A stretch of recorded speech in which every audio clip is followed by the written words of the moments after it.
Contractor. Stole my $20,000 deposit and left my house a mess, so I audited his entire business into bankruptcy. I handed him $20,000. He promised me a dream renovation. 2 weeks later, my house was torn apart. My calls were ignored, and he was gone. No workers, no materials, no refund. He thought I was just another client he could scam. He had no idea I knew how to read financial records better than he knew how to swing a hammer. Welcome back to the channel. This one is about betrayal, patience, and the kind of revenge that doesn't shout, it calculates. But before we get into it, where are you watching from? Drop your country and city in the comments. I love seeing how far these stories travel around the world. And if you enjoy real-life drama, satisfying karma, and stories where scammers finally meet the wrong person, make sure you subscribe, like this video, and turn on notifications so you never miss a new upload. Trust me, this contractor picked the wrong house. There is a special brand of cowardice reserved for contractors who prey on people they think are clueless. I hired Mike the builder to renovate my kitchen. He had a flashy truck, a 5-star rating, which I later found out were all his cousins, and a smile that screamed, trustworthy. I gave him a $20,000 deposit for materials. For 2 weeks, he tore my house apart. Then, the emergencies started. His truck broke down. His kid got sick. His phone stopped working. When I finally came home to find my load-bearing wall replaced with cheap 2x4s and duct tape, I didn't cry. I didn't even call him back. Mike thought I was just a stressed-out homeowner. He didn't realize my day job as being the chief structural inspector for the entire county. Mike didn't just steal my money, he invited the government into his bank account. Mike had left my kitchen looking like a disaster zone, exposed wiring, unvented gas lines, and 0 permits on file. He figured I'd just settle for a partial refund. I finally reached him from a different number.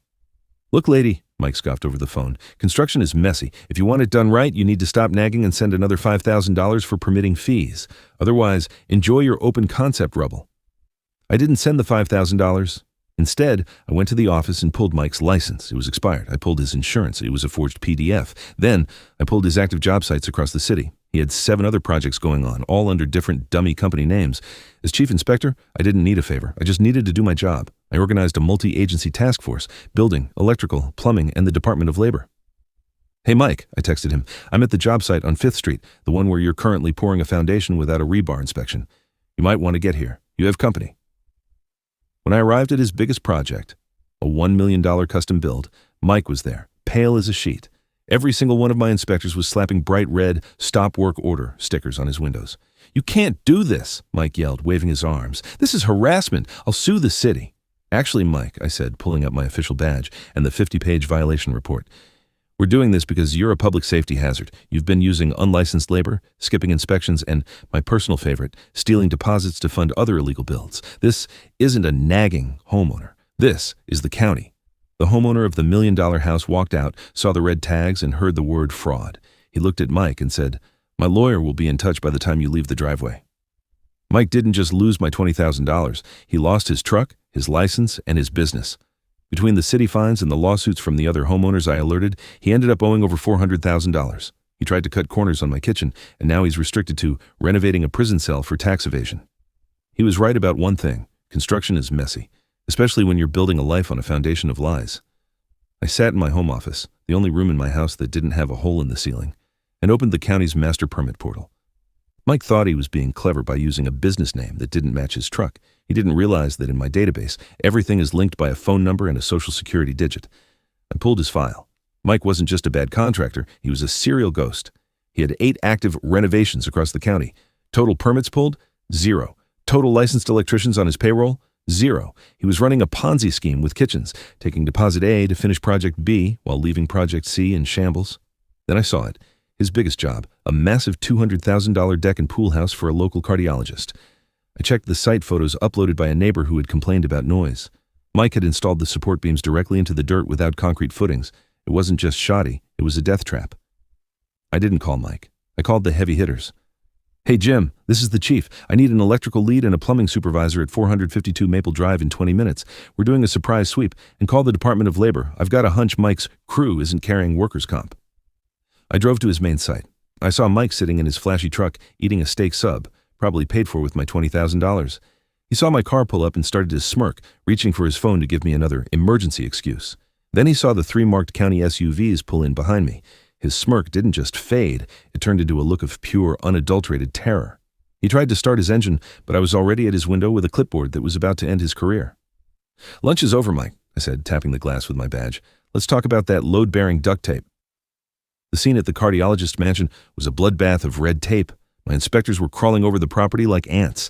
Every time they touched something, a new violation was found. Unshielded high-voltage wires, red tag, no structural anchors, red tag. Mike stepped out of his truck, his stake sub forgotten on the dashboard.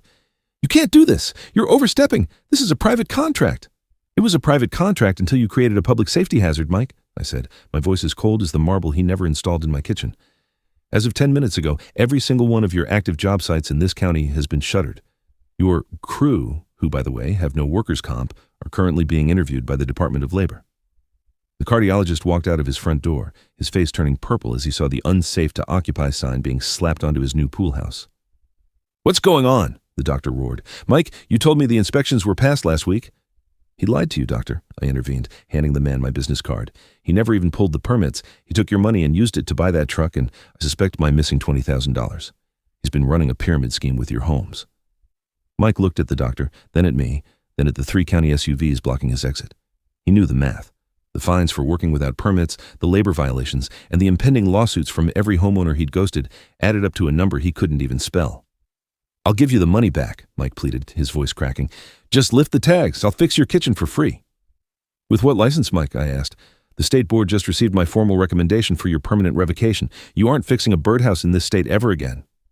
Mike's flashy truck was repossessed 3 weeks later to help cover the back taxes he owed. Because he'd committed theft by deception on a government official, the DA didn't just go for fines, they went for jail time. My kitchen is finally finished now, done by a real professional who follows the law. Every time I look at my perfectly installed load-bearing wall, I think of Mike. He thought I was an easy target because I was a woman alone in a messy house. He forgot that the person who knows how a house is built is the only one who knows exactly how to tear it down. His foundation was built on lies, and I was the earthquake.